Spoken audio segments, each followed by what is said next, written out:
Tolong catat kalimat ini ya. Di Quran diisyaratkan tidak ada manusia bodoh. Semuanya punya potensi yang sama. Yang ada barangkali guru yang belum tepat dalam mengajarkan atau murid yang belum serius dalam belajar.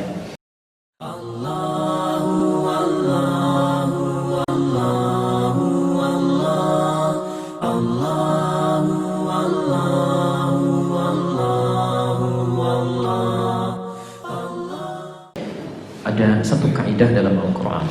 Ini menarik kaidahnya.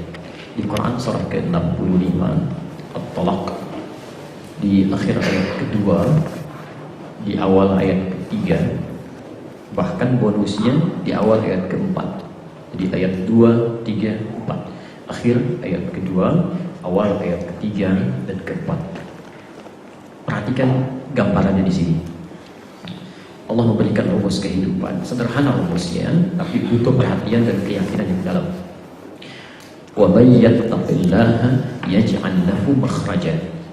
Siapa yang bisa meningkatkan takwanya kepada Allah. Perhatikan rumusannya di sini ya.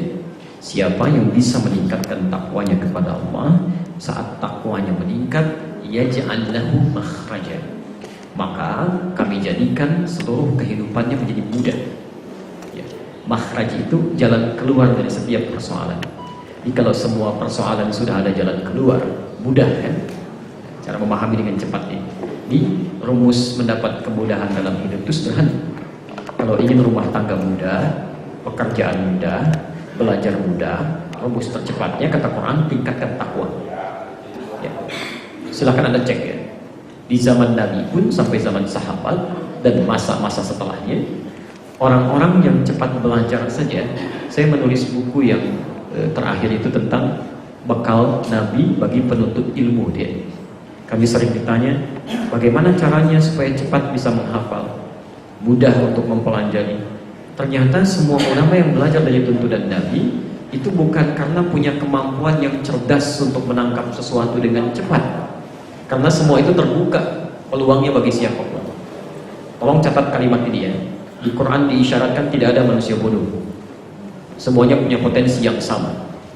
Yang ada barangkali guru yang belum tepat dalam mengajarkan atau murid yang belum serius dalam belajar. Penelitian menunjukkan 90% otak manusia itu cerdas. 90%. 5%-nya genius. Ya, 5% lagi idiot. 5% idiot. Jadi kalau ada yang merasa bodoh itu cuma 5%. Karena 90%-nya dia pintar. Dan kalau ada yang merasa jenius, jangan kebanyakan sombong, karena itu pun cuma 5%. Nah, ya? Tapi standarnya semua orang itu punya kecerdasan dan diberikan oleh Allah potensi yang sama. Itu ada di Al-Baqarah ayat 31 itu, posisi paling kiri sebelah atas. Ya. Wa 'allama Adama al-asma'a kullaha. Dan Allah telah mengajarkan pada Nabi Adam, ya, pada Adam itu semua aspek yang dibutuhkan dalam kehidupannya. Semua ulama sepakat di situ, para ulama tafsir. Di bekal hidupnya semua diajarkan, termasuk pengetahuan. Bahkan Al-Baghawi dalam tafsirnya Al-Khazin mengatakan semua potensi bahasa diberikan, kemampuan dunia diberikan. Adam itu manusia, hanya beliau nabi. Kita juga manusia, tapi bukan nabi. Karena beliau nabi, sifatnya langsung diajarkan. Tapi karena kita bukan nabi, namun sama-sama manusia, potensi itu diberikan pada diri kita. Walaupun Allah tidak mengajarkan langsung, tapi potensinya diberikan. Lihat persamaannya ya. Adam, manusia, nabi. Kita, manusia, bukan nabi. Karena sama-sama manusia, potensi yang Allah berikan kepada Adam pun, itu kita miliki. Cuma karena kita bukan nabi, kita tidak diajarkan secara langsung oleh Allah Subhanahu wa taala. Hanya diberikan potensi-potensi yang bisa digali. Jelas di sini? Karena itu di Quran kita disebut dengan Bani Adam, anak cucunya Adam. Disebutkan 7 kali dalam Al-Quran.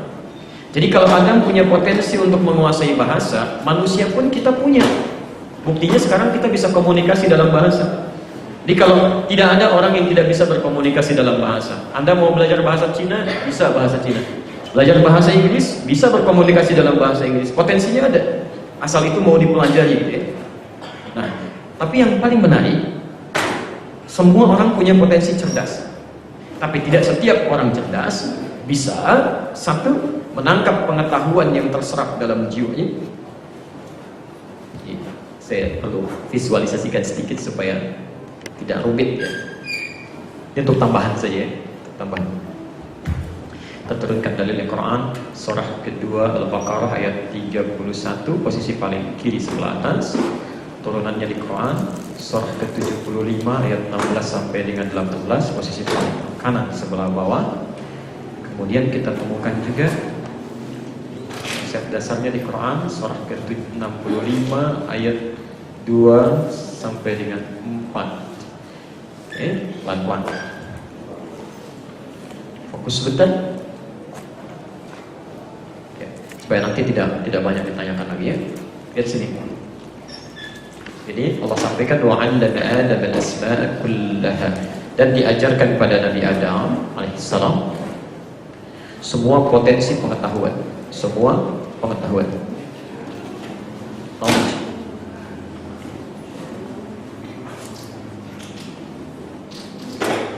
Sekarang kita turunkan. Ada manusia bukan? Tahu dari mana? Oke, Quran surah ke-15 ayat ke-28 kan? Ada manusia. Baik. Manusia. Tahunya dari Quran surah ke-15 ayat ke-28 disebut dengan bashar. Bashar itu satu di antara nama manusia. Wa idz qala rabbuka lil malaikati inni khaliqun bashar, disebutkan 35 kali dalam Al-Quran. Terus? Baik, pelan-pelan. Kemudian Adam Nabi bukan? Tahu dari mana? Oh, baik. Quran surah ketiga Al-Imran ayat 33, posisi paling kiri di pertengahan. Innallaha astafa Adam, sungguh Allah telah memilih Nabi Adam. Wa Nuh, wa ala Ibrahim, dan keluarga Ibrahim, wa ala Imran, dan sebagian dari keluarga Imran menjadi nabi dan rasul. Jadi ada nabi saja seperti Adam, ada rasul seperti Nuh, ada Ibrahim dan Isa anaknya Maryam, Maryam anaknya Imran. Maka disebutkan keluarga Imran. Ya. Quran surah ketiga ayat 33. Jadi Adam itu selain sebagai manusia, beliau sebagai apa? Nabi. Fokus. Ketika beliau dipilih oleh Allah Subhanahu wa taala untuk mengemban misi sebagai khalifah, pemakmur bumi, okay. Kenapa Adam diciptakan? Misinya ada di Quran surah kedua ayat ke-30, posisi paling kiri sebelah atas. Disampaikan Adam menjadi khalifah, pemakmur bumi. Saat ditugaskan untuk memakmurkan bumi itu, sebelum turun ke muka bumi, maka yang paling menarik, Adam alaihissalam oleh Allah diberikan bekal. Ini poin yang harus tercatat, yang mau saya terangkan. Bekalnya ada di Quran. Perhatikan petanya ya, supaya lebih terurut. Quran surah kedua ayat 31, ini yang saya turunkan tadi. Perhatikan, wa 'allama Adam al-asma'a kullaha, wa 'allama Adam asma' kullaha.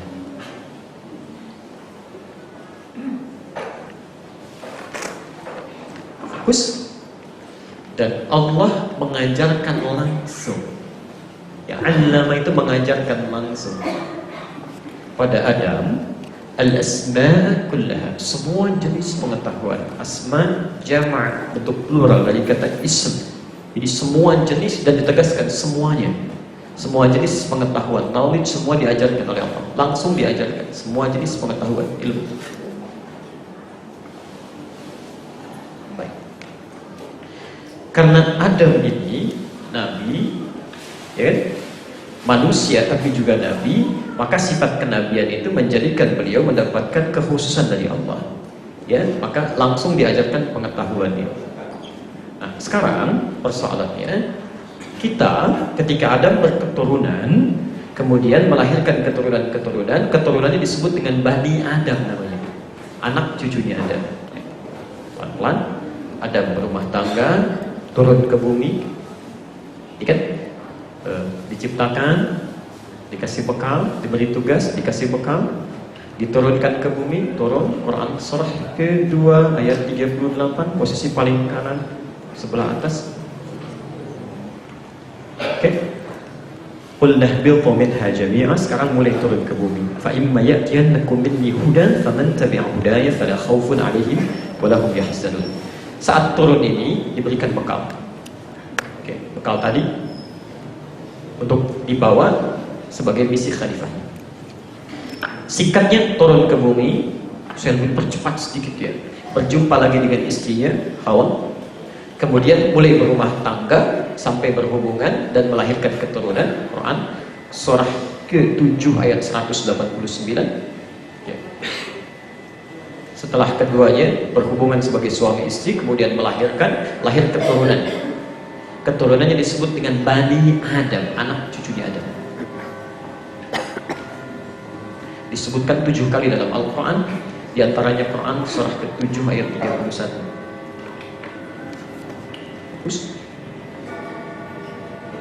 Saya agak lambat sedikit ya. Adam diciptakan sebagai seorang manusia, ini dalilnya. Tapi beliau juga nabi, ini dalilnya. Jelas? Di sini. Teruskan, ditunjuk sebagai khalifah, ini dalilnya. Jelas? Sebagai seorang khalifah mesti punya bekal, diberikan pengetahuan, ini dalilnya. Jelas? Setelah dapat bekal, diturunkan ke bumi, ini dalilnya. Jelas? Walaupun ada kejadian nanti ya. Setelah itu turun, menyatu dengan istrinya, hidup berumah tangga, jelas? Melahirkan keturunan, disebut Bani Adam, jelas? Sampai ke kita sekarang. Nah, sekarang perhatikan. Ini hanya Adam saja, yang ini Bani Adam. Lahir kita ini termasuk Bani Adam. Baik, kita manusia bukan? Manusia. Ini kita, Bani Adam, kita juga manusia. Kita nabi bukan? Bukan ya? Baik, ada yang mau peralat? Tidak ya? Baik, pelan-pelan. Kita bukan nabi. Nah, sekarang perhatikan persamaannya. Ada manusia, kita manusia. Ada nabi, kita bukan nabi. Karena sama-sama manusia, maka sifat manusia itu ketika diciptakan oleh Allah, fungsinya menjadi seorang khalifah, bekal ilmunya diberikan. Jadi ketika kita sama-sama manusia dengan Nabi Adam, maka pengetahuan ini pun melekat pada diri manusia, pada diri kita. Jadi ketika Adam manusia diciptakan diberikan pengetahuan, kita pun sama diberi. Di potensi pengetahuan di kita ingin jadi apapun itu bisa. Dan itu sudah terbukti. Ya, tapi fokus di sini karena Adam ini beliau Nabi alaihissalam, maka sifatnya diajarkan langsung. Jelas ya? Untuk membedakan dengan manusia yang lainnya pasti ada perbedaan. Semua Nabi Rasul diajarkan langsung oleh Allah. Sedangkan kita karena bukan Nabi, hanya diberikan sisi potensi saja. Ya, potensi pengetahuan. Yang kalau ini dikeluarkan, maka dengan itu kita bisa mendapatkan apa yang telah Allah tanamkan dalam diri kita. Karena itulah ketika Nabi diutus, Nabi meminta kepada kita untuk menggali pengetahuan itu. Apa wahyu pertama yang diturunkan? Iqra. Apa artinya Iqra? Baca, intinya belajar. Belajar itu yang disebut dengan ta'allum. Mengajarkan disebut dengan ta'lim. Makanya kalau ingin mendapatkan pengetahuan, Anda ikut ta'lim. Belajar. Jelas ya? Belajar. Itu bisa dalam ta'lim seperti sekarang atau yang formal sifatnya. Jadi kalau ingin menggali pengetahuan, untuk pintar itu kita sudah pintar. Jadi fitrah manusia itu nggak ada yang bodoh, fitrahnya pintar. Yang ada manusia yang tidak mau menampakkan kepintarannya, itu saja. Jelas ya? Atau tidak mau menggali kepintarannya. Jadi jangan pernah simpulkan bahwa anak saya kok nggak berkembang, anak saya kok seperti kelihatan orang bodoh. Tidak. Allah menciptakan anak Anda pintar, jangan menjadikan terbalik. Jelas ya? Ini poinnya. Nah sekarang pintar ini menggali, kan harus digali pengetahuan yang tertanam, potensi harus dikeluarkan. Bagaimana cara mengeluarkannya? Kalau yang standar belajar, taklim. Tapi kalau cuma belajar, mau muslim pun belajar. Yang lain belajar. Orang beriman mesti beda belajarnya. Maka itu diturunkan di ayat-ayat Quran menuntut kita untuk belajar seperti tuntunan Allah Subhanahu wa taala dan Rasulnya. Itu beda.